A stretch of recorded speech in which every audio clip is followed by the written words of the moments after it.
Hey everyone, welcome back. I am doing a bit of a mini brand review today of a brand that's totally new to me called Simihaze Beauty. And I picked up a few things during the Sephora sale because they are new at Sephora.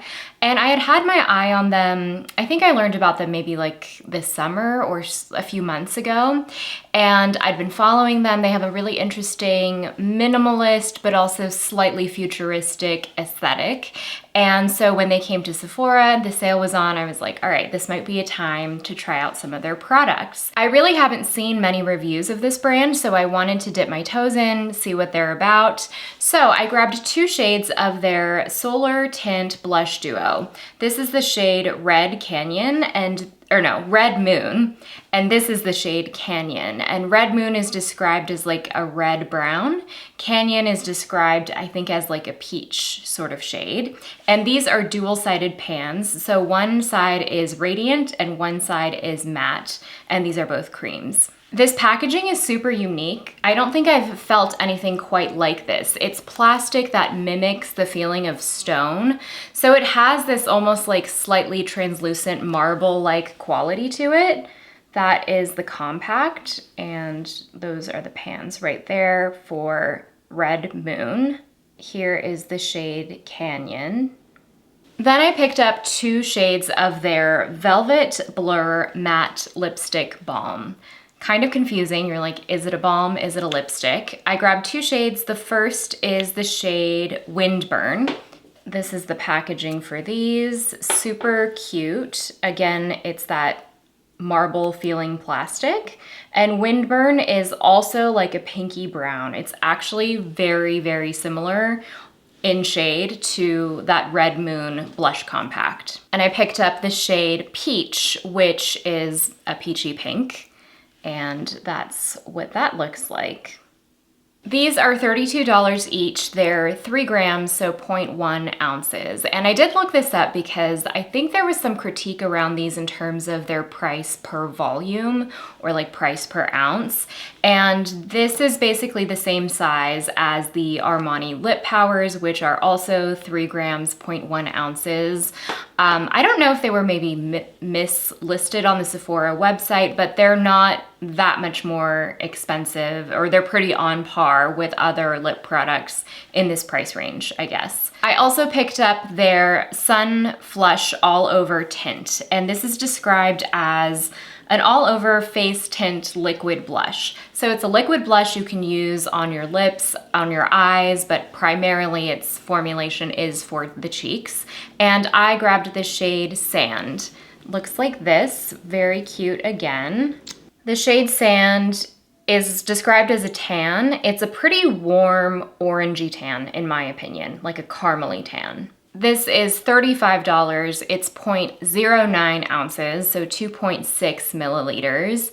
And this is the one in the pink packaging, also has that really nice weighty feel to it. And the last thing I picked up is their Easy Lash Clean Lift Tubing Mascara. Of course, I'm always really excited to try a tubing mascara. This is $30. I haven't used this yet. This has a very skinny, prickly, bristly wand, which I like. It's a plastic bristle wand, and I find that these help with tubing formulas. So we'll see how that goes. I have tried the Velvet Blur lip product as well as their Sun Flush All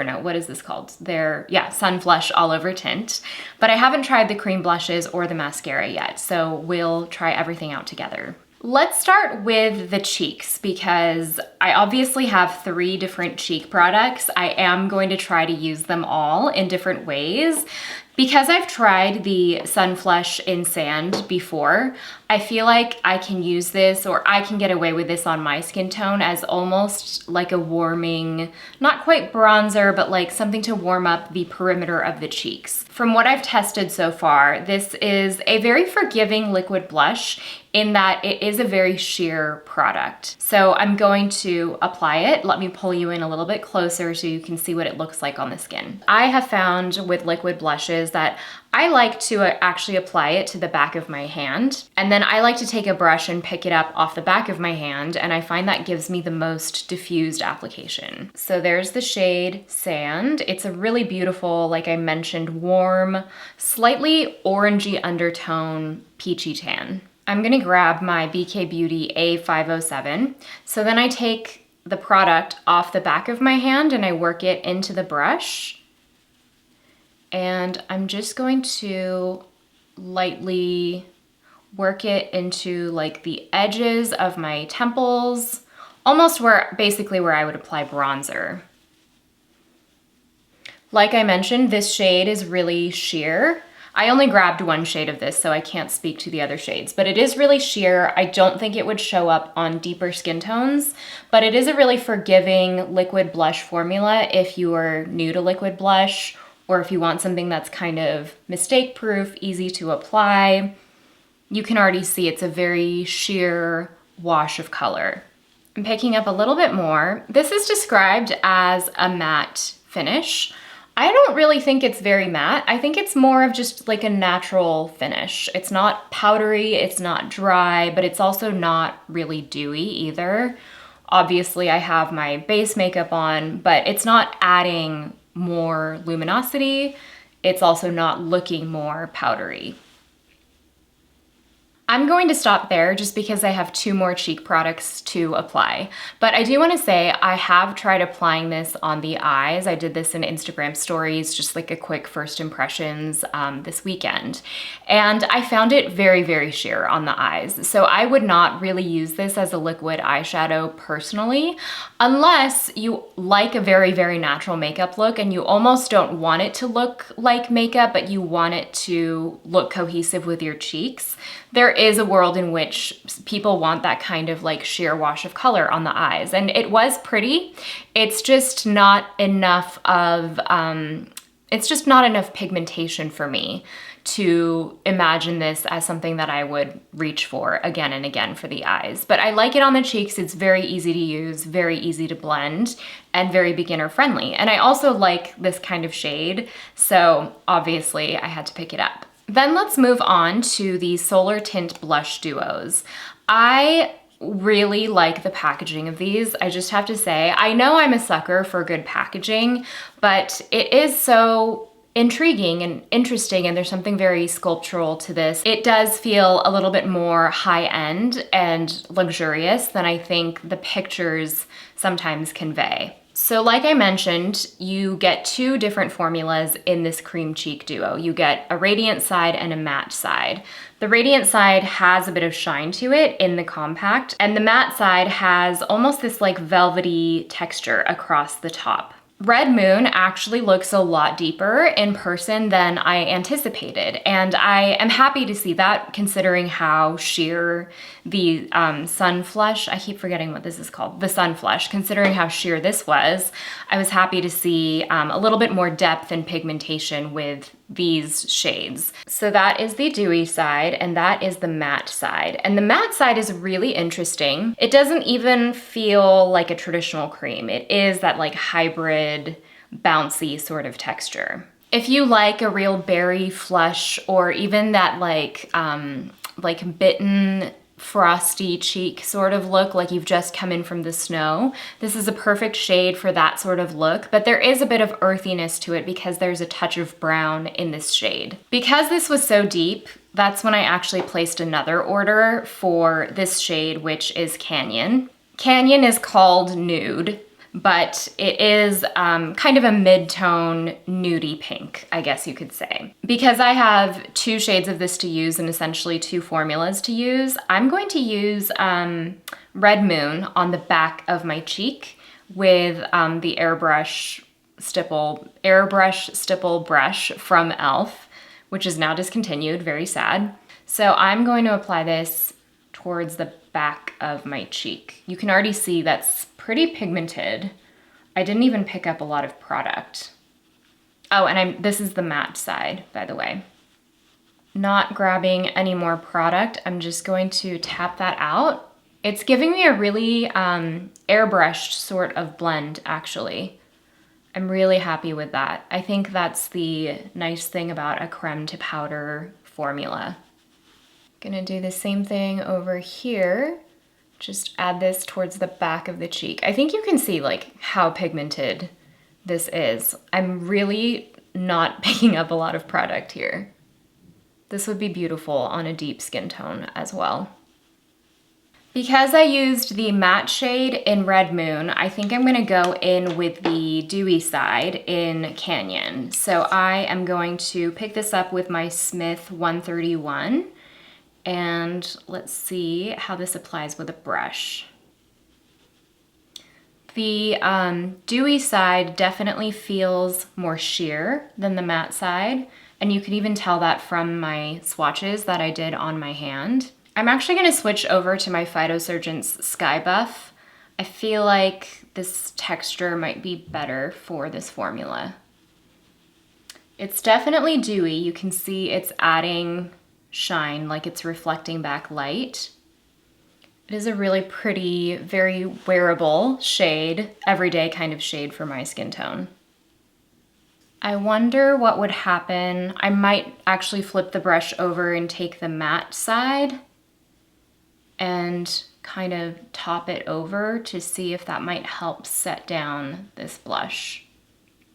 That's really pretty. I like the effect of layering the matte over the dewy side. I actually think that I like that better than the dewy side alone. The dewy side is a little bit maybe too radiant for me. It didn't feel like it was necessarily going to set down. So I like the effect of those two different textures kind of sandwiched together. So those are the cheeks done. I obviously would not use all of these blushes all together at the same time on a normal day, but I wanted to try out all of the different textures, and I do like how they're playing together. I'm kind of surprised at how much I like that creme to powder formula. Obviously, you know, we've all tried lots of different radiant cream blushes, but there's something about this texture that feels new and different and kind of unique, and it gives you that cream blush effect, but I'm hoping that it will also give me longevity on the skin. I actually do have an event to go to tonight, so I'm going to apply some eyeshadow, some eyeliner. We'll come back and finish off the mascara and the lip products together. All right, I'm back. I added some eyeshadow, I filled in my brows, and we are going to try this new tubing mascara. So I mentioned that this has a plastic bristly wand. I've already curled my lashes, and we're just gonna go right in. The bristles on this are really spiky, but I actually like that for adding separation and combing the product through the lashes, especially when you have fine lashes like I do. That extra bit of definition really helps. So this is the mascara done, and I really like how this looks. I also want to say this gives you a lot of time to build on itself. So tubing mascaras essentially create tubes, like fibrous tubes around your lashes as they dry down. That's what prevents them from smudging, but also at the end of the day, they remove with warm water, almost in like fibrous clumps. Because of that fibrous quality, a lot of tubing mascaras can be difficult to build on themselves. So I liked that this is really buildable. I wouldn't say once it dries down completely, you can build on it, but you can continue to add and add and add different coats while the lash is still wet or before it's set down. I'll let you know in a pinned comment what the removal process is like at the end of the day, if it does come off easily or if I have to fight it, we'll see. I always do leave a pinned comment letting you know how new makeup wears if I can't update you at the end of the day. So finally, let's talk about these Velvet Blur matte lip balms. I think this is more of a lipstick than a lip balm. I have worn the shade Windburn, and it surprised me how pigmented it was. So let me swatch this for you. So here is the shade Windburn. Very pigmented, right? This is the shade Mist, and this is the peachy shade that I haven't worn yet. So there it is right there. Also pretty pigmented. I also think the rounded edge helps you create more of that like blurred lip line rather than a really crisp, sharp lip line. And obviously that's a big trend right now, that like matte blurred lip look. So I think that it allows for a more casual application. I'm gonna start with the shade Mist, and I'm gonna apply both of these for you. This is a bit pinker and like brighter, like it has more of a white base than I was expecting. But let's see how this goes.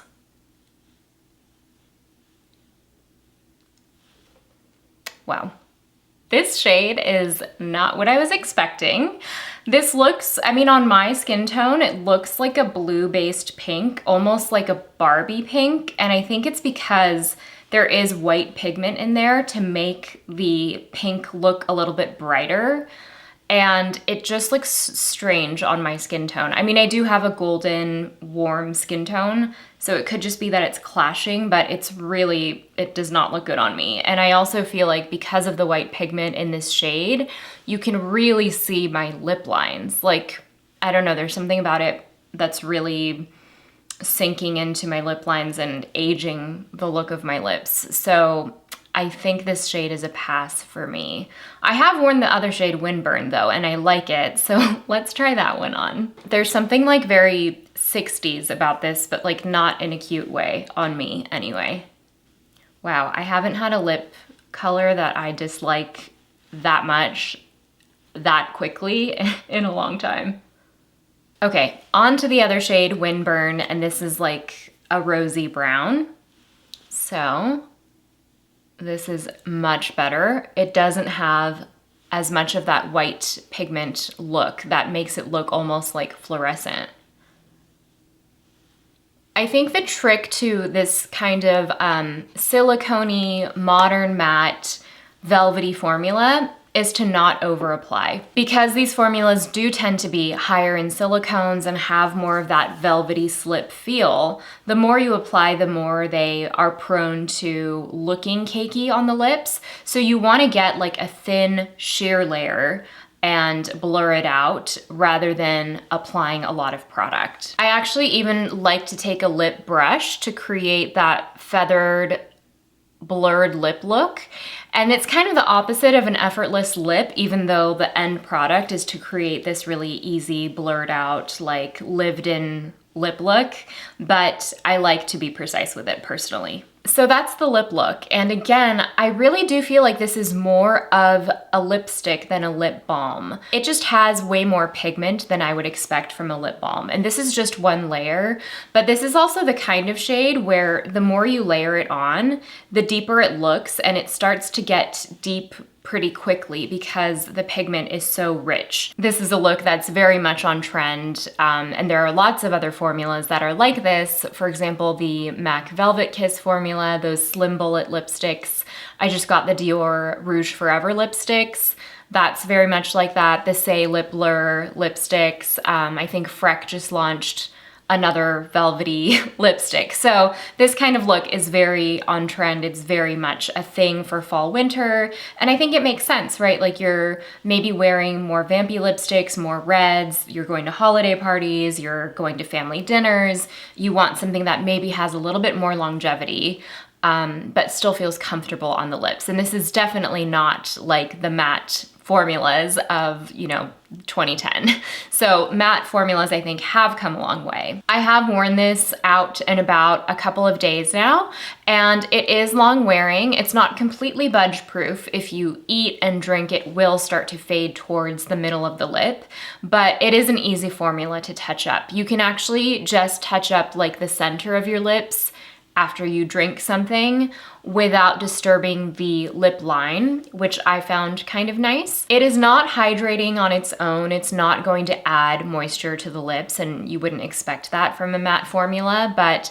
I do think this is the kind of formula that a lot of people will like. So for some final thoughts on the brand, I do like everything I tried. I think the most skippable item for me is the Sun Flush, just because I think the other cream cheek products are such stronger formulas and more pigmented, more versatile, and you get two products or two different formulas in one of these versus this, which is just kind of sheer, a little bit too natural for my preference. The mascara did surprise me, so I'm going to see how it wears throughout the day, and I do really like the Velvet Blurs as well. So I will keep you posted on how these things wear. Like I mentioned, I have an event to go to tonight, so I'm putting a lot of faith in these products that they'll last me through the evening.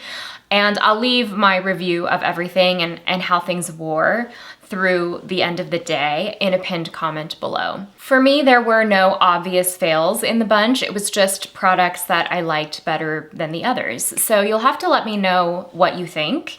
If you're interested in the brand, what your perception of the brand is. To me, this is very on par with like Merit, Rose Inc., that sort of world of new beauty brands. The price point is a little bit higher, and I do wonder how much of that price point has to do with the really beautiful packaging, which is why I wish it were refillable. So those are my final thoughts, but let me know what you think. Keep an eye out for that pinned comment below, and I'll see you in the next video. Bye.